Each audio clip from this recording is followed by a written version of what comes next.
All right. Madam Secretary, please call the roll. Senator Boswell. Here. Yeah. Senator Funke Frohmeyer. Senator Givens. Senator Maiden. Senator Mays Bledsoe. Senator Neal. Senator Nunn. Here. Senator Rawlings. Present. Senator Richardson. Here. Senator Webb. Representative Banta. Present. Representative Bojanowski. Here. Representative Bowling. Representative Bray. Present. Representative Bridges. Here. Thank you, ma'am. Representative Brown. Representative Dietz. Representative Fleming. Representative Freeland. Present. Representative Fugit. Here. Representative Gentry. Here. Representative Hart. Here. Representative Lockett. Present. Representative McPherson. Here. Representative Riley. Representative Stevenson. Representative Thomas. Present. Representative Truitt. Representative Upchurch. Here. Representative Williams. Here. Co-Chair Petrie. Here. Chair McDaniel. Here. Very well. We have a quorum and are duly constituted to conduct business. We'll go ahead and proceed. At this time, I'll entertain a motion on the minutes from the July meeting. From Senator Boswell. Do I have a second? Second. By Senator Nunn. All those in favor signify by saying aye. Aye. Aye. Minutes are approved. All right. Before we get started on the official agenda here for today, I would be remiss if I didn't recognize someone missing from the dais. Jennifer Hayes, the long-term CSA for this staff, has announced her retirement and effective September the 1st, and has very ably managed to dodge the last meeting of the committee. So that's how you know you have a true skilled committee staff administrator. But we do appreciate Jennifer, everything that she has done. I think any of us that know her know how many around-the-clock days and nights she puts in during session, keeping tax policy straight for so many of us, and ensuring that the committee is very ably staffed. And we appreciate everything that Jennifer has done for a lot of us on an individual level and for the committee corporately. So I'm sure that she's watching with rapt attention today. So thank you, Jennifer, from all of us here. With that, we'll move along. Talk about the 2025 budget closeout. Secretary Hicks, if you want to come on up and proceed, sir.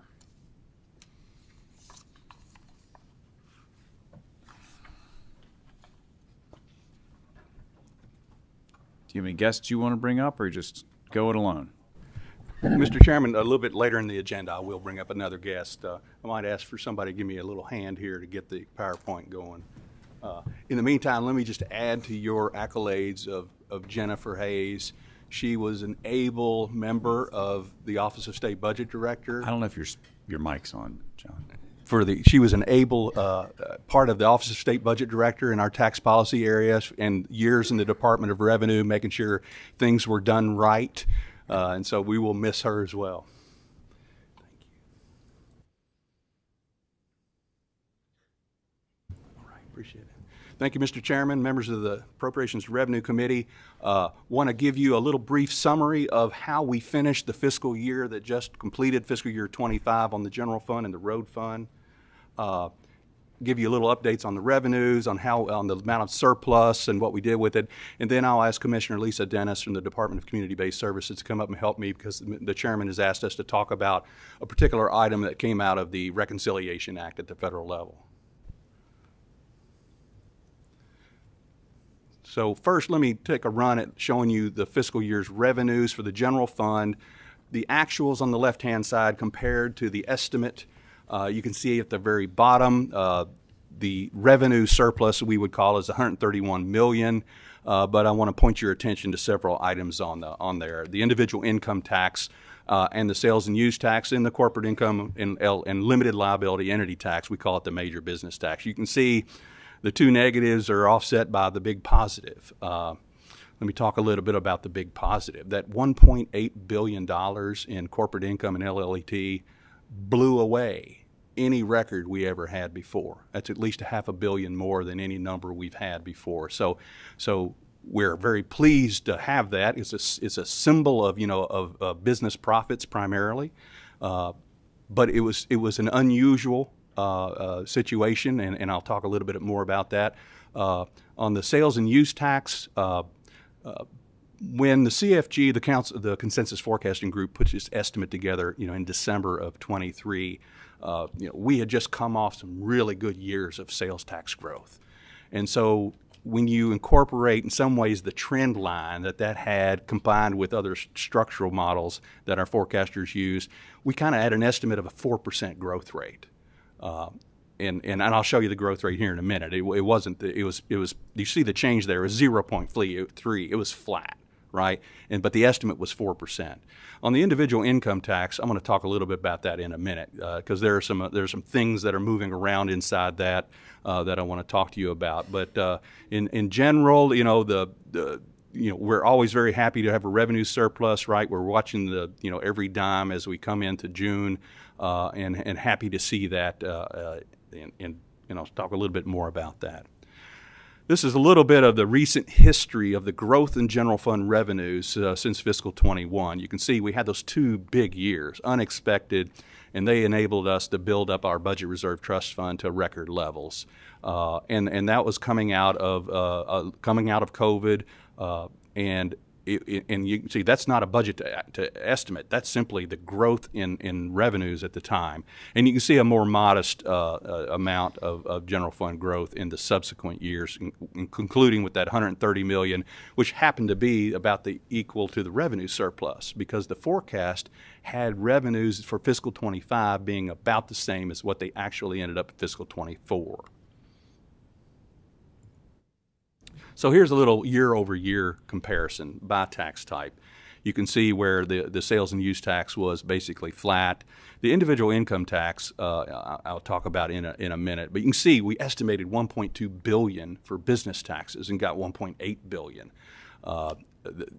The most difficult tax revenue type to estimate is truly the corporation income tax, and that's true in all states. As I talk to my peers across the country, but a couple other things. The cigarette tax is intended to be declining, right? Because our policy interest is fewer smokers, and that's shown up to be true. Property tax. Kentucky, has a limited property tax for its state general fund, and that's pretty solid. Lottery has continued to perform well, and they've got a little more competition these days, with sports wagering in terms of the entertainment dollar. But they continue to perform, and there's a number of other things in that last column, other. But one item that I'll mention that has been really good in the last few years is investment income. That's for 2 reasons. One, we have a large budget reserve trust fund for which we invest, and 2, short-term interest rates are higher than they have historically been. So we've been able to pull in, and we have estimated a high level of interest income.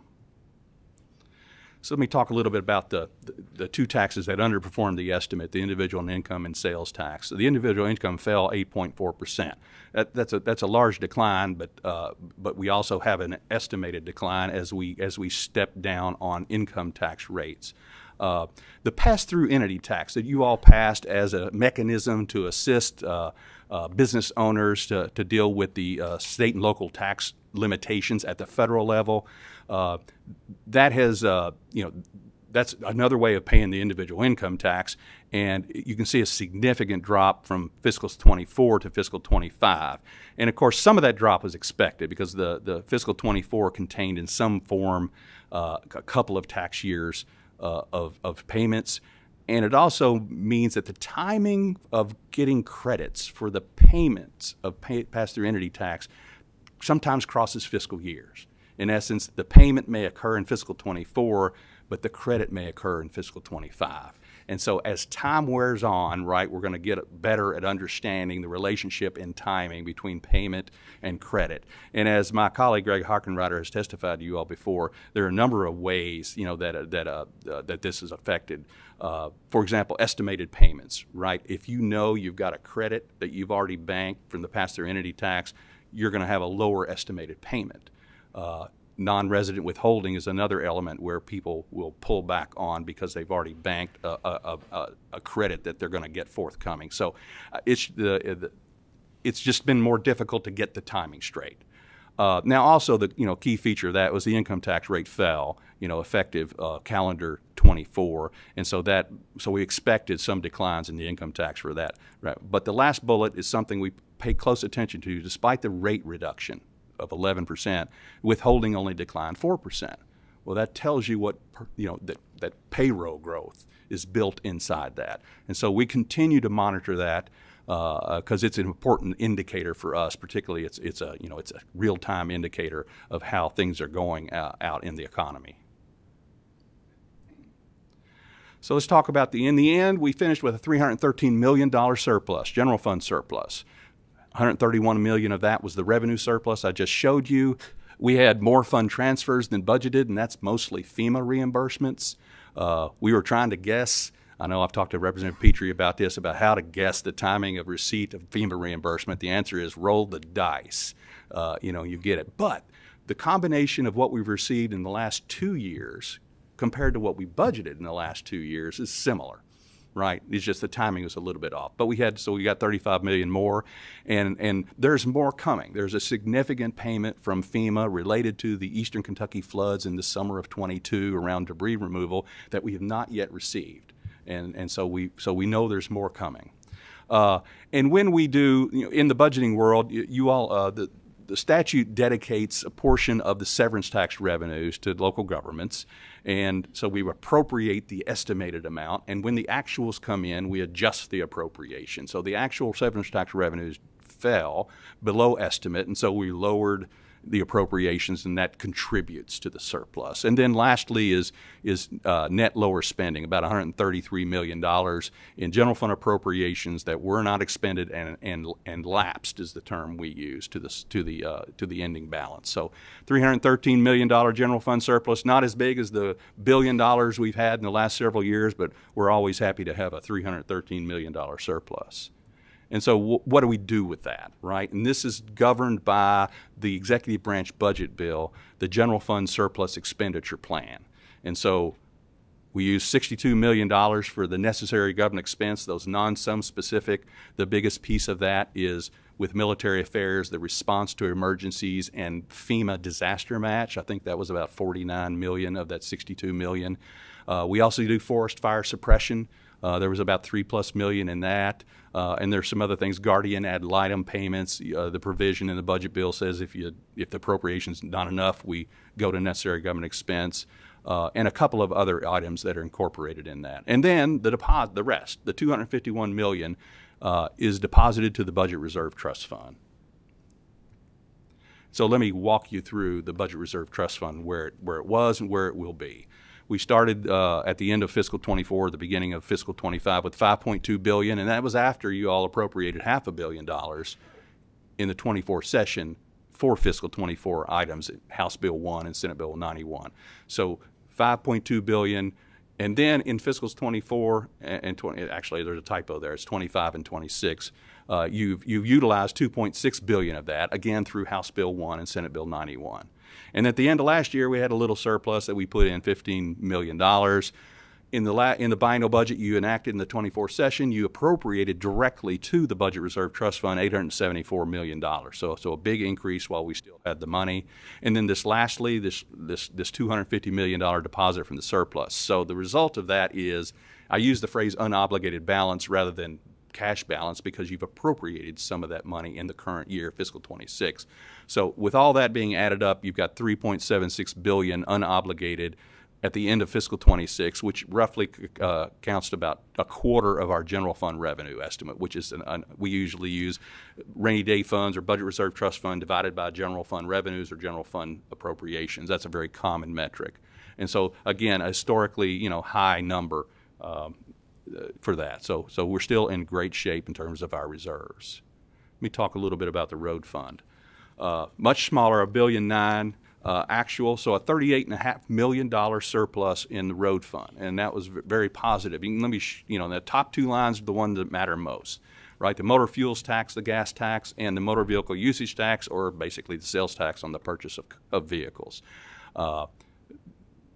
The fuels tax, we did have a rate reduction compared to what was originally budgeted, so that accounts for a good bit of why it's less than estimated. The motor vehicle usage tax, and I'll talk about that in a mile, that we've not seen a number that high before. Kentuckians continue to buy vehicles and continue to pay the use tax on that. And so the other items on there, while small, are important, but didn't have a great deal of variance between the estimate and the actual. So we ended the year with $38.5 million. And here's a little bit of comparison of fiscal 25 to fiscal 24. You can see the motor fuels tax was lower. It was expected to be lower.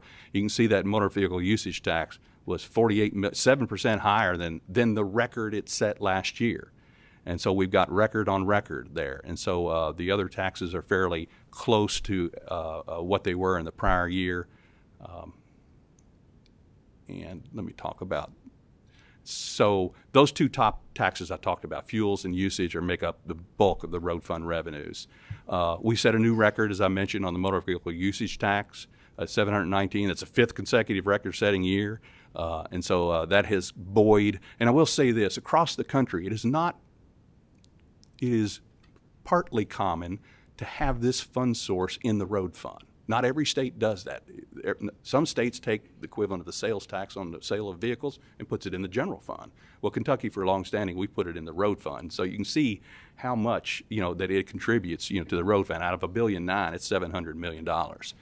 Now, on the motor fuels tax, we had a rate decline, and as you all know, in the statute, there is an automatic trigger for the determination of the gas tax each year, and it takes the average wholesale price over 4 quarters and averages it and compares it, and we've got a limit on how much it can drop, how much it can rise. But bottom line, it dropped about 2.3 cents per gallon, which was a 7.7% decline. So that basically, and we had a 7.6% reduction from the prior year. So it's really, it followed along in terms of the rate declined that much, the revenues declined that much. So basically we bought the same amount of gas in the last 2 years consistently. Now the use of the surplus, so there's a $38 million revenue surplus, but a $61 million road fund surplus. Just like the general fund, there are other elements. As you all know, the majority of, about half of the motor fuels tax is shared with local governments, and as that number drops below budgeted, the appropriation drops. So just like the severance tax where we share, it goes up when we're greater than budgeted, it goes down when we're less than budgeted. We had less spending, $8 million, and then $2 million in fund transfers, and in the road fund, that comprises primarily of former road fund capital projects that have been completed and have money left over, and it's returned back to the road fund. And so the long-standing plan in the biennial budget bill is to deposit all of the road fund surplus into the Department of Highways State Construction account for the biennial highway construction program. So good news here, even though gas taxes are reducing, we've got $61 million that we can add to basically to the highway fund. So with that, Mr. Chairman, I'll stop and see if you've got any questions. I have a couple, and then I'll go to Senator Boswell from there. The first may be the more complex and unanswerable of the two, but you talked about the pass-through entity tax and the effects of it, and the fact that we were still kind of trying to understand how that would work out in the wash.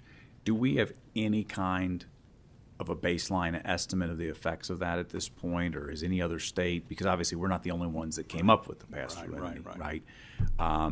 Is anybody beginning to develop models? How do you think that might apply here and such? We're working on that. One of the things that we've worked through, Senator McDaniel, is the very first year dealt with 2 tax years at a time.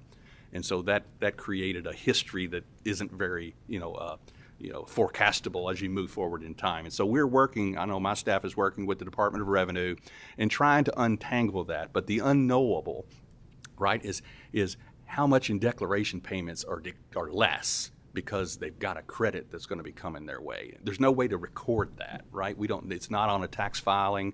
They don't say, I'm giving you less money because they don't do that.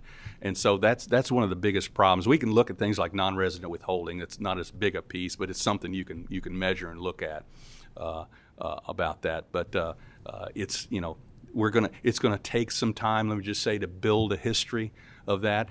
We can't tie the payment to the when they file a return, we know how much the credit is. So we can say on an individual's income tax return, we know the value they're taking the credit from. So we know that they banked some money, and here's how much they're taking. But what we don't know is what they've decided not to send because of through an estimated payment or a complete filing. So I'll just ask you to say that we'll continue to look at it, but I don't think we've yet developed a really good model that shows the timing as well. And I know over time, right, it washes out, right? The pluses and minuses are supposed to wash out. But we think we're going to be better at it because we don't have a couple of tax years involved in one particular year.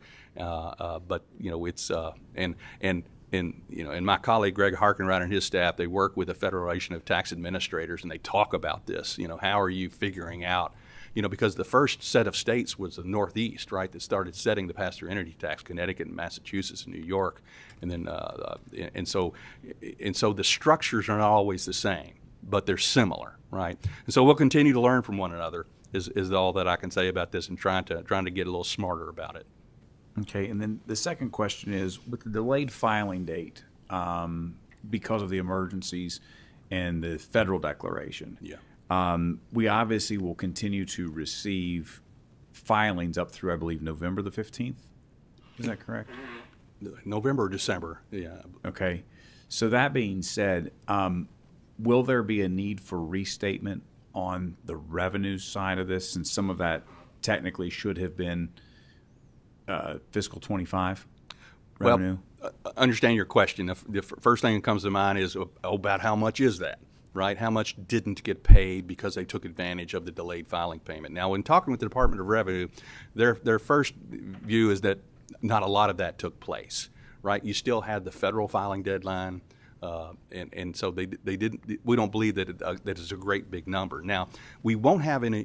We can't restate it. We can try to identify it, right? How much of the payments that come in the year we're sitting in should have been filings that occurred at, say, by April 15th. We're going to attempt to measure that, but it'll still be revenues in fiscal 26, even though it might be attributable to a past, tax liability. Gotcha. Just if we could get something, maybe once that is kind of come and gone, as a best estimate would be good. All right, Senator Boswell. Thank you, Mr. Chairman. So if I may, just one question about sales tax and one question about income tax. So, regarding the reduction in cigarette income, we all understand that. We expect that. But also on the other side, we've got a whole new series of THC drinks hitting the market. I mean, hundreds of them. And I just wondered if there's any record, are we keeping any records of what income, because that should be producing a huge amount of sales tax revenue for the state. Senator Boswell, it's one of the new things that we're going to be looking at as we move into the revenue forecasting period. As I might remind you, that the consensus forecasting group is going to be meeting in September. They have to give their first preliminary estimate by the end of September. So my staff in the Department of Revenue are looking into how are we forecasting a thing that hadn't happened yet or getting ready to happen. So we're certainly looking at that. Well, my only comment about that, I think we need to do some auditing.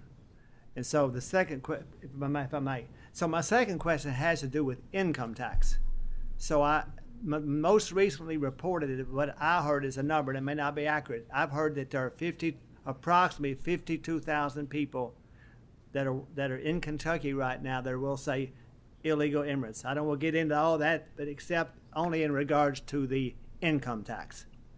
So if we have, say, 50,000 people here in our state that are not signed up and legal, but they are working and they're all making $25,000 a piece, which we know that would be low for some roofers and other type people that are in our state. That's $1.25 billion. If they were paying 3% income tax, that's $300 million. What are we doing is there any way we can capture this revenue that we're not receiving? Well, Senator Boswell, first, I will say that, in many cases, withholding tax revenues accommodates some of that, assuming that, the business is doing, what it's supposed to be doing with the withholding. But many do. Many do.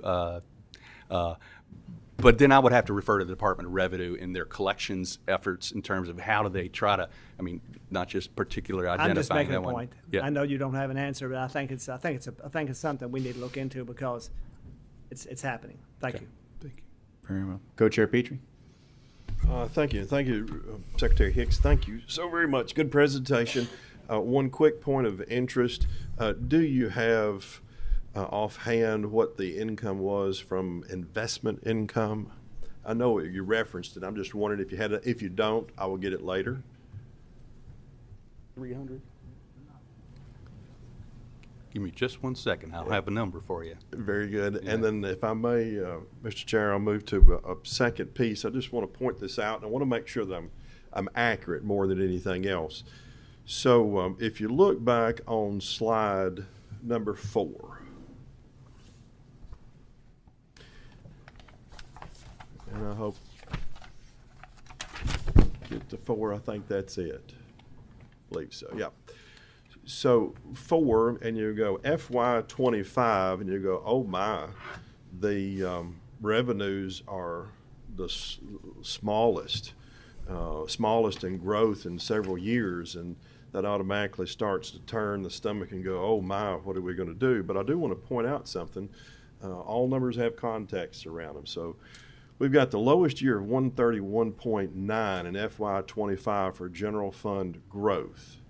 But in the year, the FY year of 25, for which we had the lowest growth of all of these years listed, we still budgeted over $873 million to be deposited into the reserve account.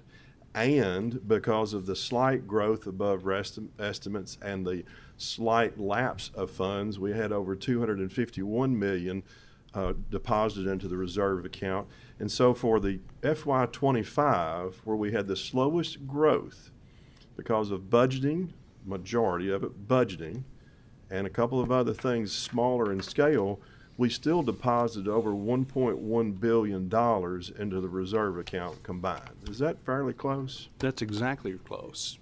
Yeah. Okay. Yeah. And some of that 874, kind of came from the prior year as well. So you can see, some of those tall bars there, contributed part of that. Yeah, very good. I just want to make sure. Thank you. And the number with $323 million in interest income for the general fund. That's FY25, correct? And it was $300 million in the prior year. So, Perfect. Great big numbers. Happy to have them. Very good. Thank you. Thank you, Mr. Chair. Good deal. Any others on this topic? All right, seeing none, Secretary, if you want to proceed with the next one here. Oh, will do. So the chair asked me to kind of get some initial impressions of the potential impact of the Reconciliation Act with Congress, the U.S. Congress, on this next biennial budget. John, I think your microphone's still All there, right. far away. I'm just not close enough. There you go. All right. Oh, thank you. And Commissioner Lisa Dennis is joining me. She's going to with the Department of Community-Based Services. So let me, big picture, right? I'm going to focus on two primary areas. One is Medicaid and one is SNAP, the Supplemental Nutrition Assistance Program. Big picture, this is Congressional Budget Office numbers, $900 billion on a 10-year score of the actions taken in the Reconciliation Act. And I've identified three of the largest ones here: work or community engagement requirements for the expansion population. And again, that's a national 10-year number. But the assumption underneath that is lower enrollments in Medicaid. The second item is a limit on state-directed payments, $149 billion. And there's something really important that we're all waiting on there. The Act requires the Center for Medicare and Medicaid Services, CMS, to issue a regulation to identify and give guidance exactly how that phasing down of 10 percentage points each year to match Medicare rates. That is, I'll say, uncertain as to the specific calculations that would be taking place to execute that. Now, the CBO obviously had an estimate, on how they're doing that. But in talking with our Medicaid agency, with the Medicaid agencies talking all among themselves, talking to constituencies, there's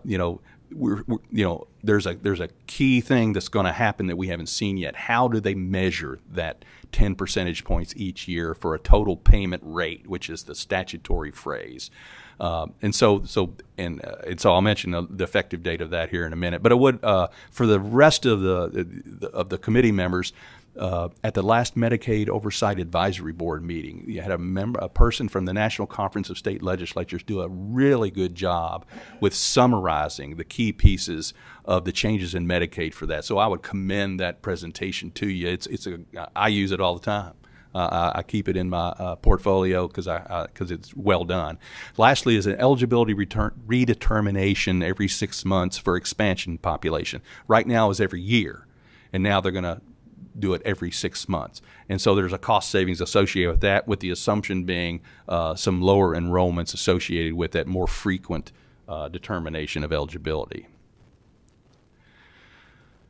So big picture, like currently our estimated state-directed payments, all funds, federal and state, is $5.4 billion. And that's, so that's going to be it's today's starting point for the phasing down of payments to match the Medicare rate. And there's going to be an economic impact. That's a lot of money that's going to be, in essence, taken out of payments to mostly hospitals. And then you've seen and heard the Kentucky Hospital Association make some estimates of the prospect of fewer healthcare workers. The Shep Center, which is a longstanding health research entity in the University of North Carolina, did a risk analysis of rural hospitals. They've been following rural hospitals for years, and they did analysis for every state, and identified up to 35 hospitals at risk of closing, given a certain set of assumptions and a certain amount of time. One of the things that I know that we hear and we'll talk about is when will actions be taken in order to prepare for the reduction in payments. That's going to be a key feature, but I want to just point that out as a broader kind of economic risk associated with the implementation of the Reconciliation Act. Now, I've just got a one-page summary here of the things that we know will have some effect on the next biennial budget. And and then we'll get into more details about the SNAP benefit cost with Commissioner Dennis.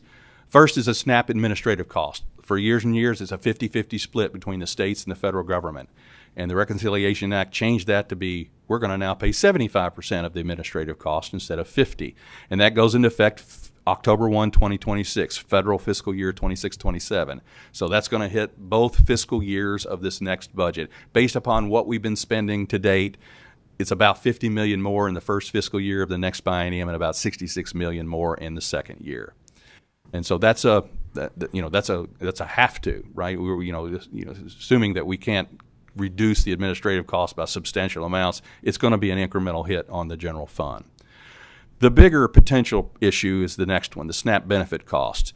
I've been around state governments for over 40 years. I've talked to my peers who've been around for 40 years in other states and in D.C. We can't think of another analogy where the federal government, who is providing 100% of a federally funded program, started to shift the cost to a state. And that's what happened in the Reconciliation Act. And we'll talk more specifically about that here in a minute. And then in Medicaid, we talked earlier about the new work and community engagement requirements. That'll go into effect January 1 of 2027. There are going to be IT changes. There are going to be other resources necessary to deal with that. That's more work, if you will, on our family support staff in order to confirm and work with recipients on maintaining eligibility or confirming their compliance with the new work and community engagement requirements. I mentioned the eligibility redetermination frequency going from annually to every 6 months. That also is effective January 1, 2027. And so that'll have some effects on, what is the amount of resources that are necessary to do, twice the work.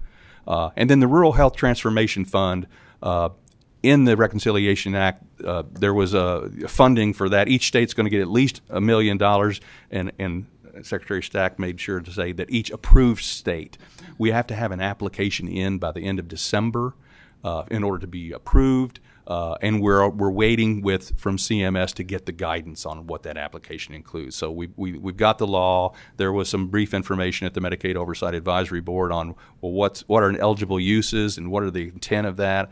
But the key thing is now the other half of the pot of funds, the other $25 billion, is going to be allocated by CMS with no guaranteed receipt. It was an interesting provision in the Federal Act that they must give at least 1/4 of the states some of this money. I've never seen something written like that. Well, 1/4 of the states is 12.5, so I guess that means at least 13. But we don't know how that's going to play out, and so that's something. And the timing of that is, the application is due by the end of this calendar year, and so there's funds going to start flowing in federal fiscal year 26. So prior to the reduction in state-directed payments to hospitals, we're going to get some funding for transformation type of uses. So there is a little bit of the money up front to help do some things before the pain of lower payments occurs later on. And if you could, let me interrupt real quick. Representative Bojanowski, would you like to ask your question now? Sure, that'd be great. So my question kind of refers back to the additional costs of operationalizing the work and community engagement. It's my understanding that the SNAP program and the Medicaid program have different requirements, and so one individual would have to satisfy the paperwork in two different systems, two different benefits. Is that correct? That is correct, and that's how it's done now. Yes, that's right. The one good thing I'd say about what Kentucky does is, we've got an integrated eligibility system, and so we have Commissioner Dennis's staff are the ones that administer that, and so we've got a good integrated process by which you as a potential beneficiary can come in and you're dealt with it from that same person on Medicaid, on SNAP, and in some other benefits. So that's something, and our systems are built to work together on that as well. Thank you. Sure. So let's let me talk about SNAP payment error rates for a minute, and then I'll turn it over to Commissioner Dennis for details. John, I missed one. Representative Fleming had a question. Sorry. Yes, thank you, Mr. Chairman. Director Hicks, I just want to ask you a question. You talked about in terms of the application being due at the end of this year, and then the money will hopefully be flowing in or coming in January or February, whatever the case may be. If you go back maybe a couple of years ago, SAMHSA, we went and got an application for SAMHSA for Tim's Law for the AOT type of a treatment, and the money came in and it went into a black hole. And my question is, what assurances can you and the Academy of Health and Family Services make sure that that money is going to be appropriated, and make sure that that money is going to go to those areas where it's most needed in order to help satisfy what the feds are telling us in terms of criteria? I just want to make sure there's some accountability and responsibility, and not get the SAMHSA situation we were a couple years ago. Thanks, Representative Flynn. I'm not familiar with the other example, but I don't think there's going to be any question about the transparency that will surround how we spend, $100 million over per year for 5 years. So I mean, I know we will, I will expect that we will report to you, consistently, the Medicaid Oversight Advisory Board, Appropriations revenue on the use of those funds. And then as you indicated in the last Medicaid Oversight Advisory Board meeting, Secretary Stack is going to be coming and talking to you about it. What are the things right now? He's solicited, as you know, a lot of information from providers. What are some ideas on how can we use this for transformation? I know Representative Petrie made a remark about the intent here is not to replace the payments, but is to do something that will assist particularly rural hospitals, but not just rural hospitals with the funding. So And I would bet that CMS is going to incorporate a number of reporting requirements on the use of these funds too, for the same reason, right? For accountability, to assure it's reported how it's used and with whom it's used and what for it's used. Yeah, thank you. One more for Senator Neal. Thank you, Mr. Chairman. You may have said that might have gone straight over my head. Those 13 states that would receive these funds is these funds that you're talking about now, correct? It's the other portion of the $50 billion. I was talking what Representative Upchurch and I were talking about, or Fleming, I'm sorry, was talking about with the first 25. So he took it $50 billion and split it in two pots. The $25 billion is going to come to all approved states, right? So that's kind of a given. The other 25 is to be determined, and that's where I mentioned they have that. You have to give it to at least 1/4 of the states, and so there is no guarantee that Kentucky or any state's going to get part of that $25 billion. You just answered my question. Okay, thank you. All right.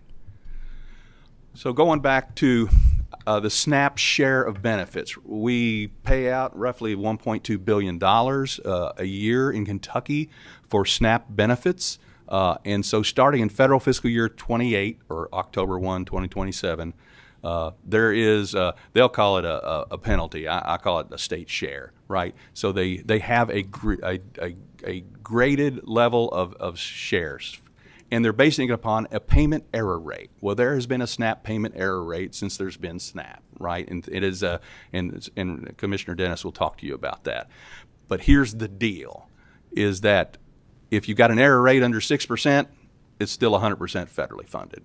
And then you can see we've got to shoulder 5% if it's 8% or less, or if it's 10%, it's 10%, 10% error rate, 10% state share, a higher rate of 10% of error rate, the state pays 15%. That's on a base of about $1.2 billion.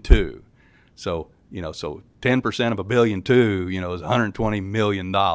So it's big money. So the way it's set up is the first year it's applicable is federal fiscal year 28. The state gets to choose whether you use 2025's error rate or 2026's error rate. And then from then on, it's the error rate of 3 years prior, right? So federal fiscal year 29, your state share is based upon what happened in 2026. In 2030, it'll be based upon 2027. So X minus 3 years is the way that we kind of think about it right now. So that is all right, so we've got a budget for this, right? We've got to figure out. So I will say, it won't be terribly long before we have a good idea about the 2025 error rate, right? But think about this on an ongoing basis. I will say this, at least and this was one of the changes that happened in the U.S. Senate, was states were saying, you've made it too proximate between the error rate and the pain, the share. And so they did extend it out to this 3-year period. So at least there is a planning ability for states to kind of get a sense of what do they have to plan for in terms of paying for, SNAP benefits. So with that, let me turn it over to Commissioner Dennis. Thank you, Secretary Hicks. And here on this slide is just what Secretary Hicks explained with the 6% or less, what that cost share would be on $1.2 billion. And again, you can see 6%, 0, up to 6 to 8%, 62 million approximately, and then 8 to 10, approximately 125 million, and then 10% or above, close to 188 billion, again, based off of what we know from federal fiscal year 2024 and that $1.2 billion issued in benefits in that year. So what is a payment error? A payment error occurs when a household receives more or less than the correct benefit amount set at a 50, well, it's now 58. We just received notice that the tolerance level was increased to $58. So if that, excuse me, if that payment is more or less than $58, then it is considered an error. The USDA calculates the state's payment error rate for each federal fiscal year, and then every June, USDA analyzes the final data collected from the state, and they use that to determine the national and the state payment error rate. Thank you. And the SNAP payment errors are identified through a quality control process. So the state has again, a quality control process, and our case reviews, our state process, our case reviews are completed through the auditor's office, the APA, their Office of Quality Control. They complete a random sample of cases, and they review those monthly. They're reviewing for technical and financial factors of eligibility to ensure accuracy, and if there's any errors identified, then they are sent back to DCBS, and we correct those. And that correction could result in a recoupment if there was an overpayment, or supplemental benefits if there was an underpayment. And that data we get from those case reviews, as well as internal departmental case reviews that we do, we use that to analyze opportunities to prevent repeat error types, provide coaching and mentoring with individual staff, enhance our training, policies, or system enhancements. So there are 4 steps in the complete payment error QC process. The first step is what I just described as the state review, the state process. Then once those reviews are completed, they are sent up to our federal partners, USDA, and the federal SNAP staff.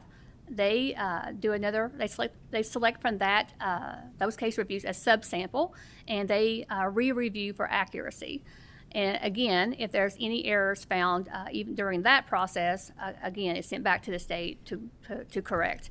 And then once all of those reviews are completed, the federal SNAP staff analyze that data, and they take into consideration the size of the state's caseloads and other variables, and they establish both the national and the state error rates. And then on this slide, you see what that trend has looked like from 2010 through 2024. The blue is Kentucky, and the orange is the national payment error rates. There is no data for 2015, 2016, 2020, and 2021. It was not collected and analyzed by USDA for those years. So again, to see. Then an error can be caused by the agency, or it can be the result of the client. So the top 2 causes of payment errors are related to income and shelter deductions. And an example of what those errors could be would be a household failing to report income accurately, or a household failing to report changes that affects their benefits, or our staff entering verification incorrectly. Again, an error can be caused by either the client or the agency. It doesn't matter who or how the error occurred. It counts as part of that payment error rate. And there is a lag. There is a lag for when states, when a federal fiscal year ends, until states receive their payment error rate. So we will not receive our 2025 payment error rate until June of 2026. So what we have right now is the first 2 quarters of our payment error rate for federal fiscal year 25. And as you can see, each of those months we are below the 6% for an overall average currently at 3.7. That's today's good news. Yes, yes. And here you see just another look at those monthly trends for federal fiscal year 22 through 24, and you can see that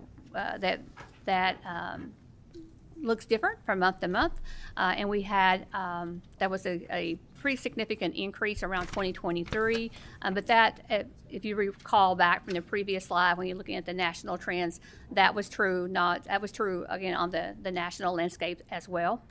Here, 2023, again, Kentucky was at 7.2, or then the national average at that time was almost 12%.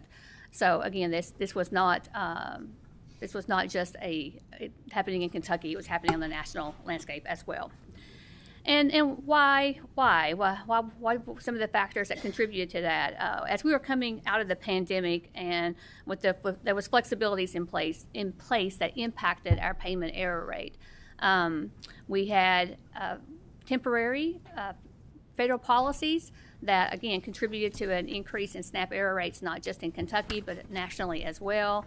There were a number of waivers that were in place that allowed for some automatic renewals or, didn't require periodic change reporting.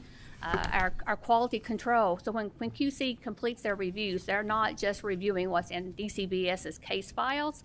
They're re-interviewing the client, and they're doing that face to face. So that process looked differently during the pandemic as well. Again, waivers around what type of verification was allowable that looked different.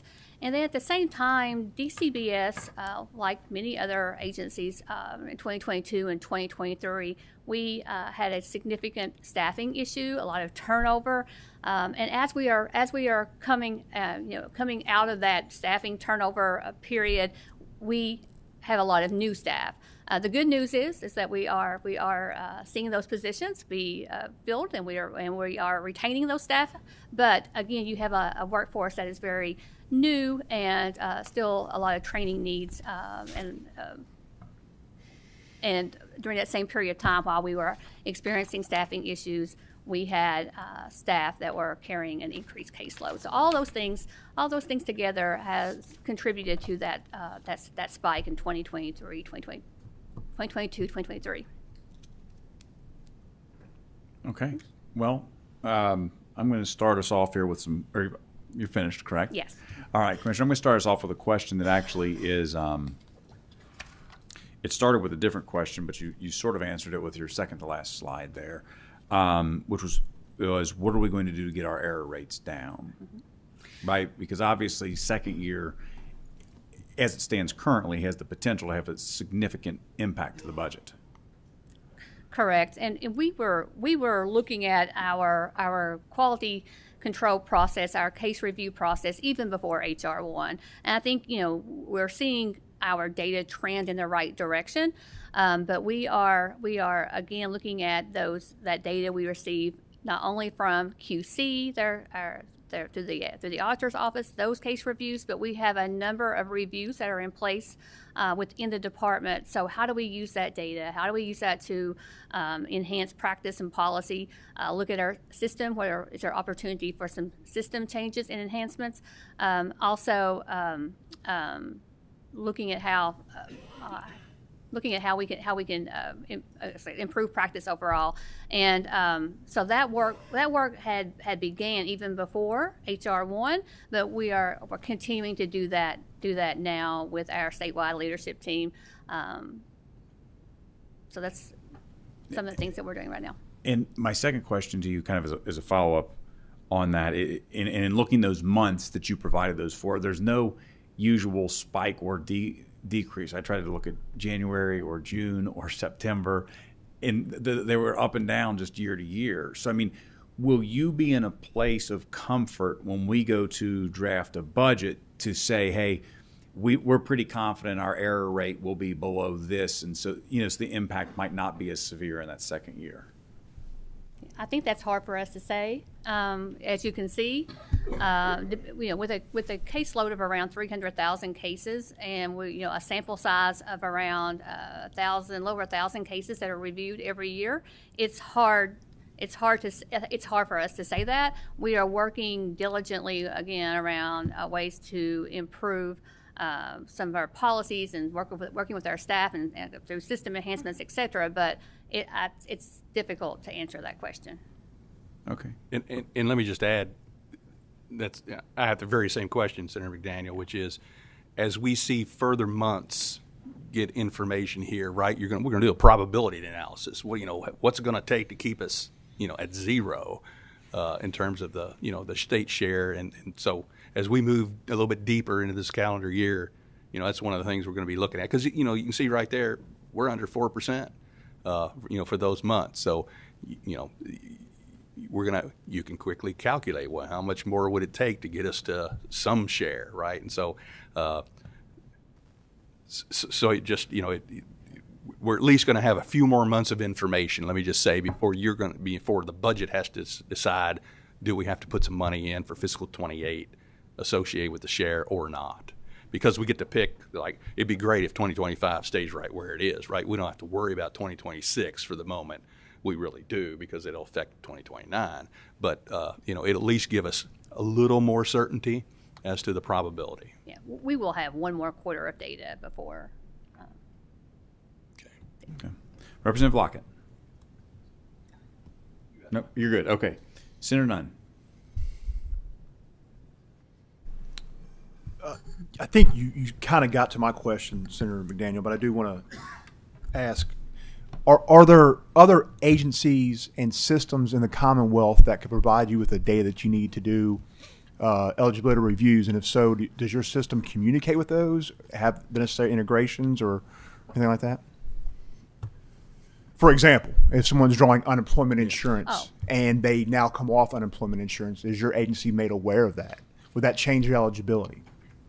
Yes, and we do have some national hubs, which the information that is inputted into our eligibility system bounces up, against to verify income, such as you described. And if it's unable to be verified, then we are sending out requests for information to complete that verification. But yes, there are some hubs that contains that type of information that we are able to access and utilize.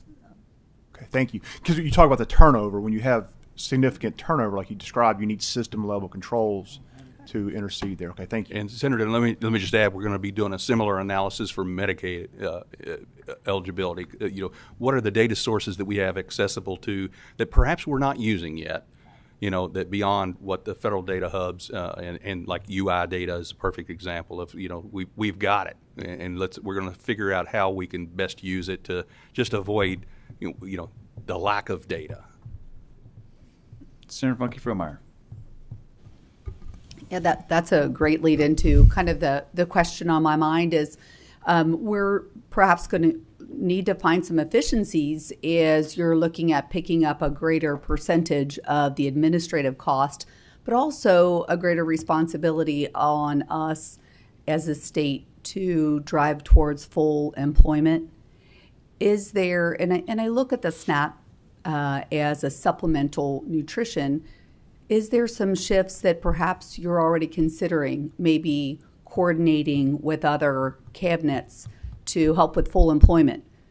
We have a workforce investment board coordinating to get more nutrition education around the recipients that are receiving the SNAP, but we're working on wellness as well. So we can reduce costs in some of those areas, but maybe sharing some of the administrative burden with other parts of our Commonwealth. So I'm just wondering if there's some more innovation around this. It'll drive towards greater employment and lower need, perhaps. Exactly, Senator Funky Fromeyer. For example, Commissioner Dennis's staff, as they receive and do casework on an individual and they're not employed, for example, there are referrals made to, the workforce investment boards at the local level, our Office of Employment, Career Development Office.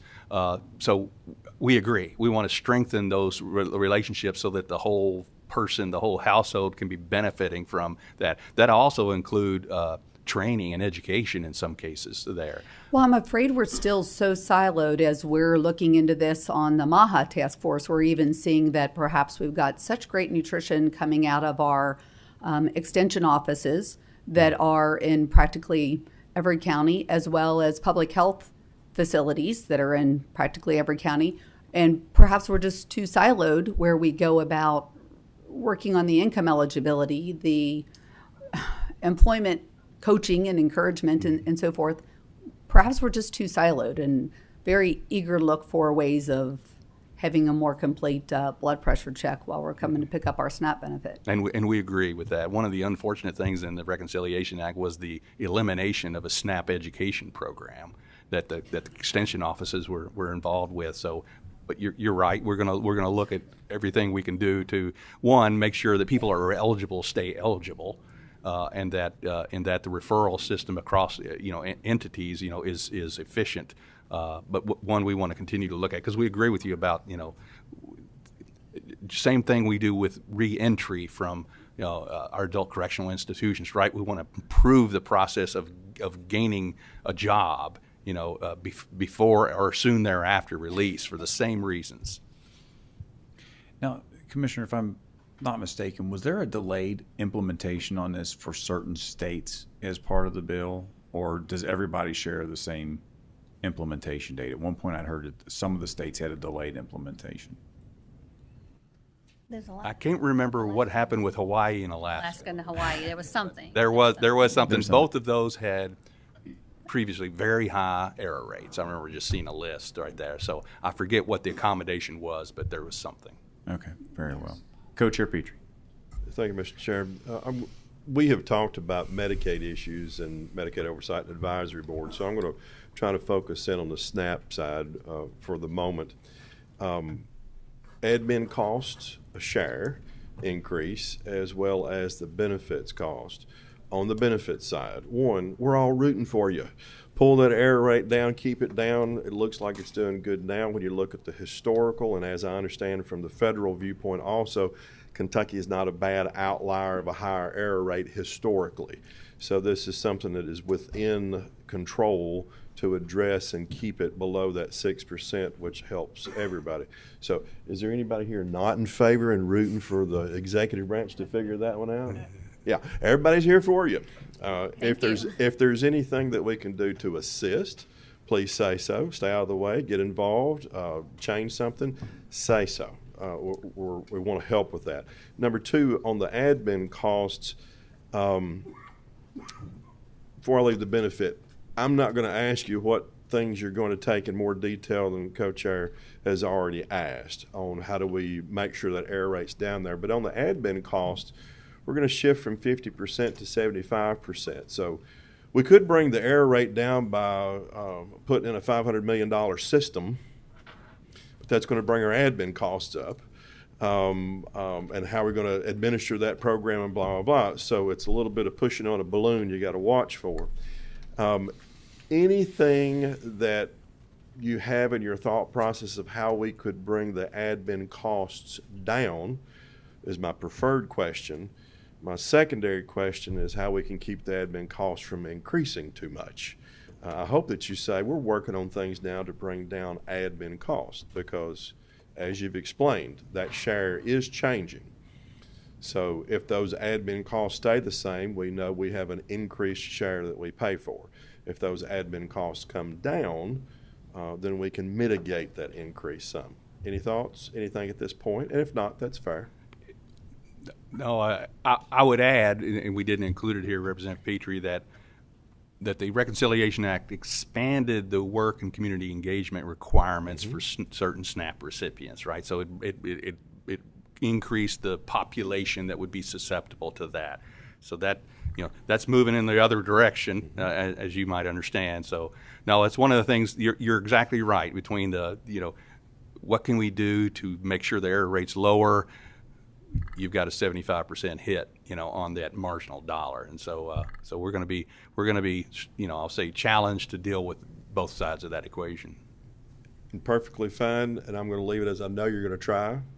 I know you will. If there's anything we can do to get in the way or get out of the way, please just say so. Thanks. All right, thank you, Mr. Chair. Very good. One more shift over to the Rural Health Care Trust Fund. Do we know if those will be payments that are applied for from the institutions directly, or will those payments and then flow federally to the institutions, or will they flow through statewide agencies down to the institutions? I believe it'll flow through the Commonwealth to the ultimate recipients, to the providers, and to the institutions. Okay, very good. All right, Representative Bray. Thank you, Mr. Chairman. Y'all did a great job in explaining what is comprised within the error rate. I had a meeting, I don't know, it was probably a year and a half ago, I guess, that talked about fraudulent transactions or people, I guess, getting their accounts hacked or benefits stolen electronically through the EBT process. Does that affect error rates? No, that would not impact error rates if benefits were skimming and cloning of benefits. No, Okay. that would not. All right, thank you. Very good. Representative Fleming. Thank you, Mr. Chairman. Commissioner, I want to ask, I don't know if this is true or not, but I've been trying to piece together some things. Are all SNAP recipients Medicaid recipients, and not all Medicaid recipients are SNAP recipients? Not all SNAP. So not everyone is receiving both. Everyone receiving SNAP is not automatically receiving Medicaid, and there's reasons for that. But when an individual applies for SNAP, they are asked about Medicaid as well. And but again, not everyone applies for Medicaid. And then again, not everyone who's receiving Medicaid receives SNAP. Okay. All right. I'm just trying to connect some dots. I wanted to ask, if you don't mind, Mr. Chairman. Okay, thank you. I wanted to ask a director, and I'm going back to the work engagement. And in your slide 15, you had $326 billion. I assume that's U.S. Have you narrowed that down in terms of Kentucky, in terms of number of potential people that are able-bodied out of our whole universe of Medicaid recipients, and what does that equate to in terms of dollars? Don't have that information yet. No, we'll be talking to our Medicaid folks as we're doing our forecasting for the next budget about that very point. How many now and how many tomorrow, is a question that I've asked. Okay. All right. I appreciate if y'all to come up. I've got an idea. I'll let you see if my thoughts are somewhat in the ballpark, but I appreciate if you let me know. And one more question, and that is SNAP waivers with SNAP waivers. Do you know what the cost of that is in terms of the budget? I'm trying to read my notes, what I wrote, and I'm trying to figure out what I was getting to. Basically, have y'all looked at the cost of SNAP waivers in the Commonwealth, if they're sought out or if they're granted? Do you have any Eligibility waivers. And I'm sorry if I wrote that. I mean, I was trying to read my notes earlier, and I'm like, what was I thinking of? And I was hoping you might help me out. No? Okay. I'm not All right. sure. Yeah, All right. I'm not sure I understand the I'll question. reassess my I'm notes sorry. and make, I and make decided better there's more notation confusion of up what here down there on my that one. questions are. Okay. All right. I appreciate it, Mr. Chairman. We're going to call those questions from the dark side from That's right. All right. I'll follow up with you later on. Well, good to get my head wrapped around it. Thank you. Very good. All right. Any others? Commissioner Secretary, thank you both for your time today. Thank you, Mr. Appreciate Chairman. it. All right. Last few things to go over here.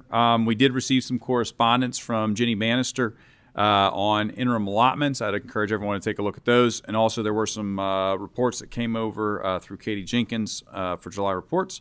So take a glance at those as well. At this time, seeing no other business to come before the committee, the next meeting will be September the 17th, back here, chaired by Representative Peach.